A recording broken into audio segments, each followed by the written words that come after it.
And at this time, I'd like to introduce our next speaker, presented by Ruth Stricker and Ruth Stricker's Wise Voices. Thank you, Ruth. Richard Blanco is one of the most beloved and influential poets and storytellers writing today. As a historic presidential inaugural poet, public speaker, teacher, and memoirist, he continues to travel the world, inviting audience to reconnect to the heart of the human experience and all of its beautiful diversity. Richard has written a poem for you, the members of ISPA, that encapsulates what it means to be a part of a wonderful industry. Please welcome to the stage, Richard Blanco. Paperback writer.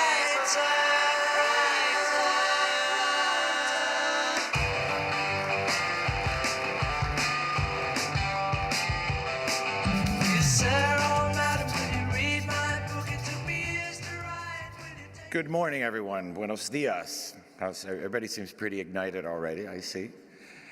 It's my sincere pleasure and honor to be with you here today. I thank you for inviting me into your community, into this beautiful, very big village, to join in this grand celebration of all you do and all that you are, and for letting me share these few words with you. Though on the surface, what I do as a poet and what many of you do in your industry may seem very different, in truth, what we do is quite similar in the sense that we're all givers. We're constantly giving of our minds, our hearts, and our spirits through our own unique artful ways, trying to bring some light and some good energy into the world. And likewise, unfortunately, I'd say we're also the last ones to give to ourselves. We give and we give, but always forget to receive.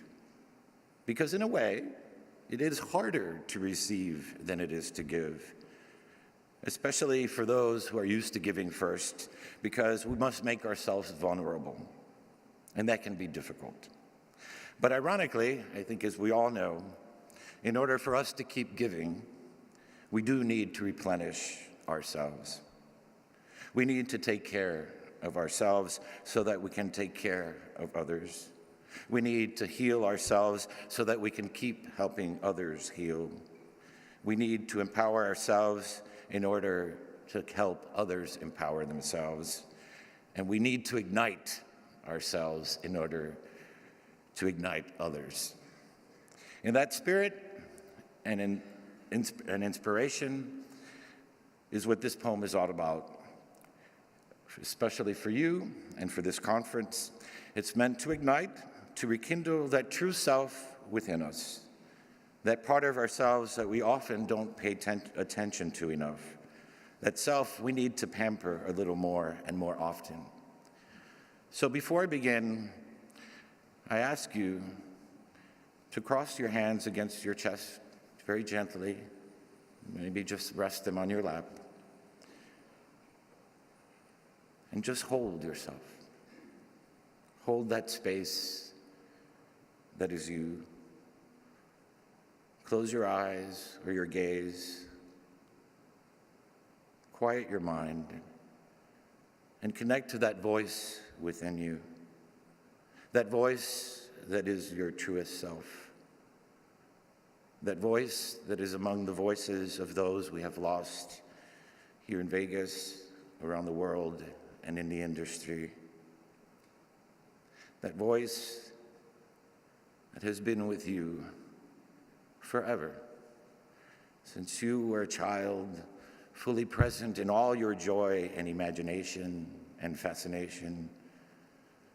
You know that voice that is your very being. Connect with that eternal self as you listen to this poem, which is my gift to you.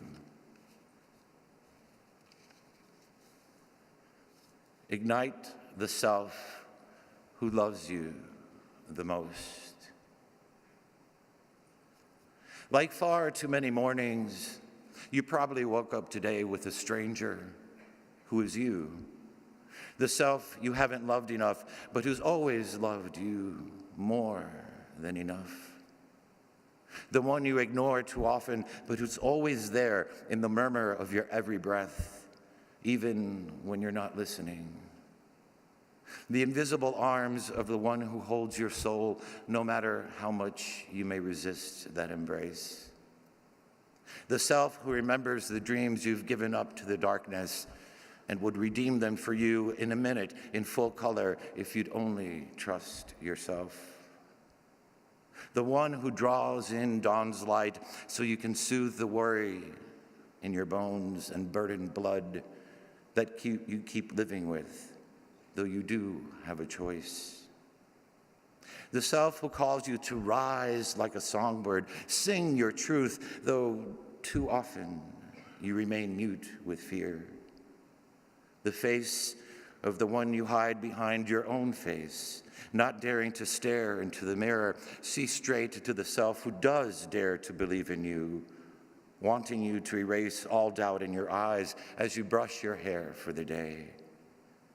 The self who invites you to sit down for coffee or tea at your kitchen table and chat like a best friend who knows just what to say to you. The one you don't talk to enough, whose hand you don't hold enough or cry with enough to let you step at ease into the raging world.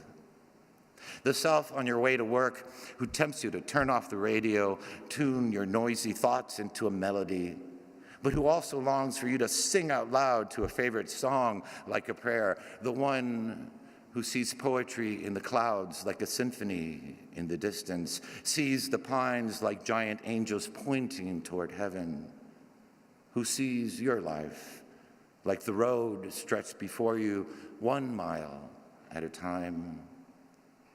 The self who makes you stop for strangers to let them cross the street, reminding you of your own path.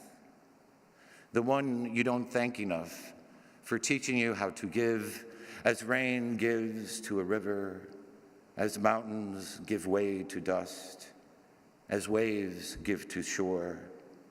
The one you forget to give to as much as you give to others. The self you need as much as a bird needs a branch to rest, and a cloud needs wind to carry it, and the moon needs the sun to touch its face and shine. Enough. Tonight, come home with the self who's always lived within you.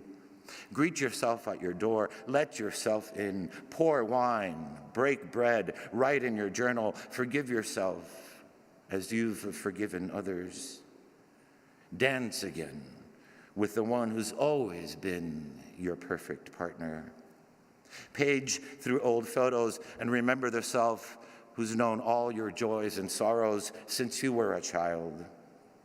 The one who can heal all you must heal, who praises all you must praise.